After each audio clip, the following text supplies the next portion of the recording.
Few of us are born with a humanitarian soul. I know I wasn't. Human nature is an awkward mystery. You know how it works. We get upset by everything that is happening around us, the human destruction, the pain, the injustice, but then, we go back to our little routines, and, we seem to forget.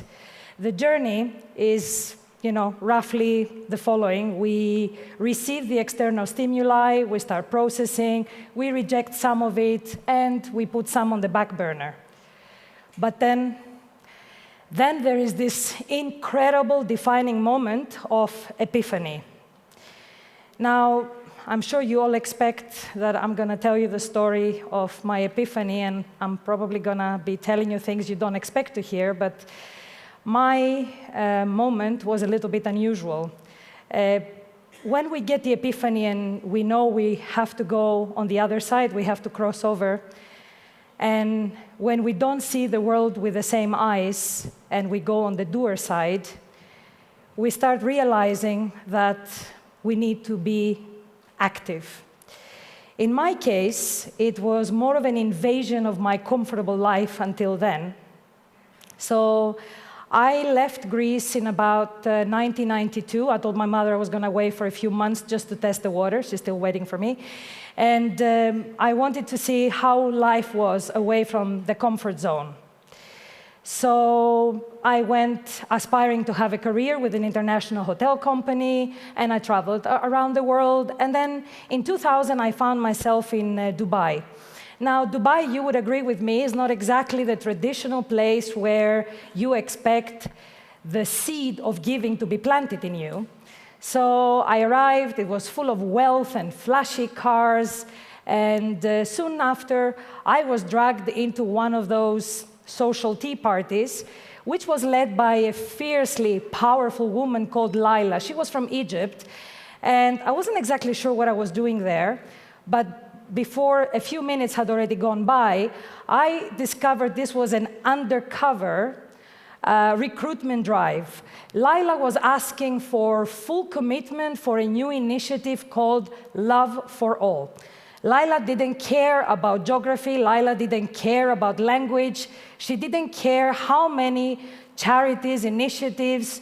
She didn't really care about anything. All she wanted was to look after children. So she asked for everybody that night to unite, to stir away from competing with each other and unite for the children.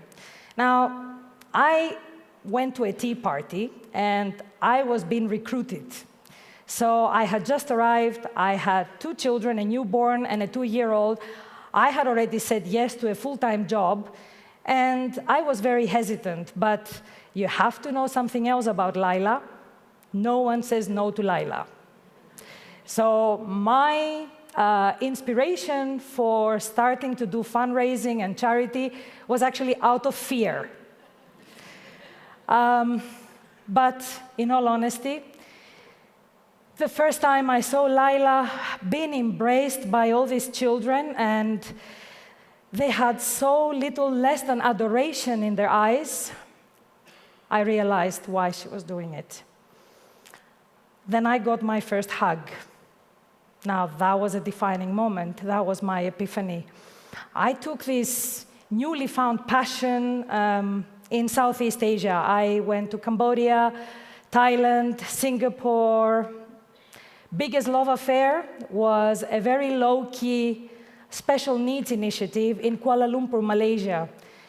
Now, talking about a humbling experience, we all have, or most of us in this room have Greek DNA.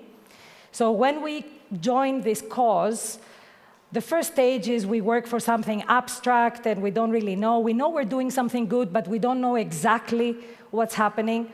Now, when I joined the Special Children's Society, I was expecting those fiery debates and the arguments and the endless meetings, because this was a group of parents who was being ignored by the system, and all they needed was a loving, caring environment for these hundreds of special needs children ignored by the system.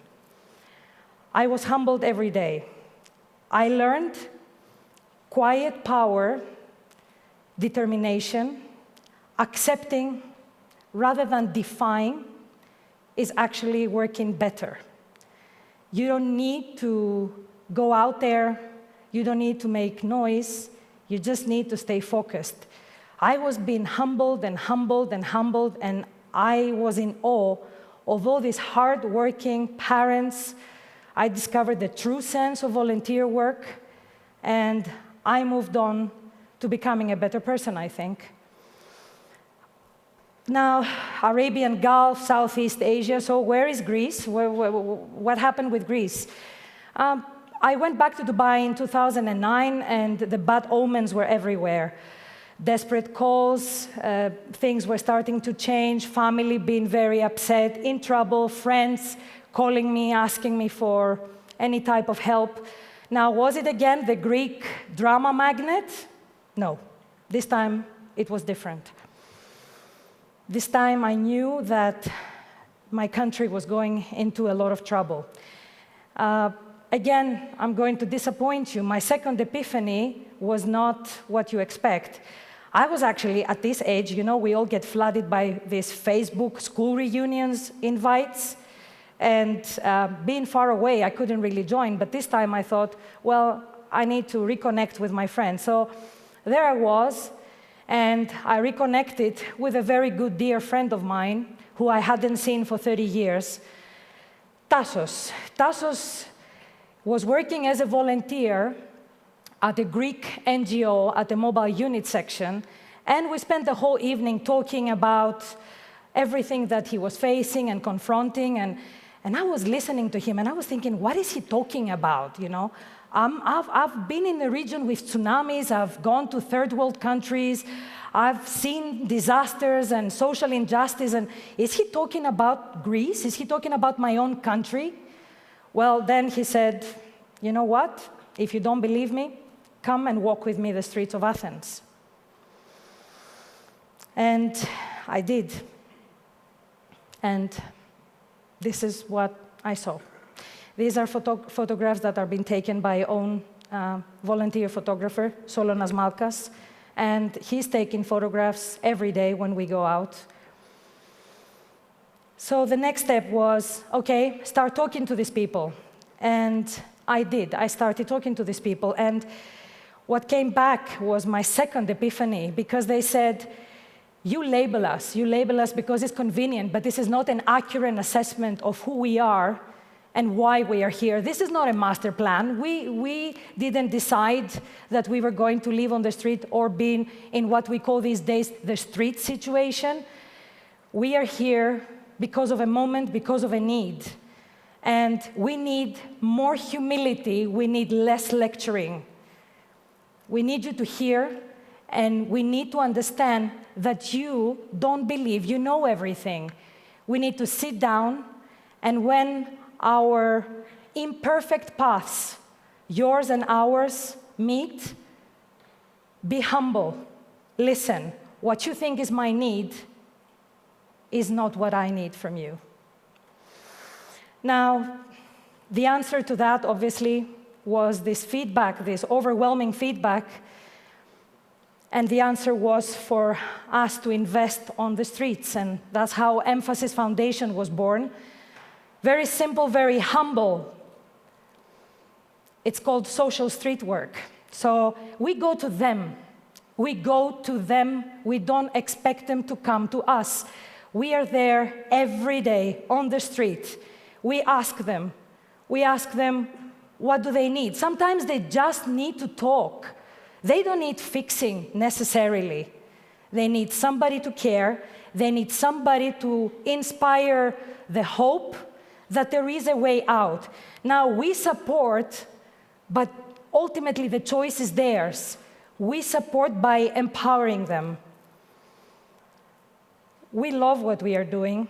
The people that are involved I'm just the voice. There is more than 20 street workers, as we call them. They are psychologists, sociologists, social workers. But you know what? There are also simple people who heard about it, and they just wanted to come and join us. So everyone is invited to join us. Everyone is invited to come to the streets and give what they can. So I just want to make sure that you understand you don't need to quit or your worldly possessions or go to some remote place. You don't need to have superpowers. I mean, look at me. And you don't need to have incredible amounts of money. We don't need to be part of a big setup. I think if you don't take the step, if I hadn't taken the step, I would have deprived myself from the biggest gift of all, the gift of giving. I would have deprived myself from getting involved with people, real people who had a call that I was learning from every day, the people with a quiet acceptance. My Greek DNA was being changed. I didn't have to fight back, just stay focused. Now, we talked a lot about uncharted waters. In my case, I want to tell you, the uncharted waters are outside this building. When we leave this majestic event, when we go back to our routines and our everyday lives, can you do me a favor? Can you observe the face of the elderly man who is clearly out of place? Can you observe the face of the working child who should actually be in school? Can you observe the face of the stranded migrant who's full of insecurity? Now, can you visualize that they were all born to a mother with the same newborn innocence like everybody in this room? And I have a question for you today.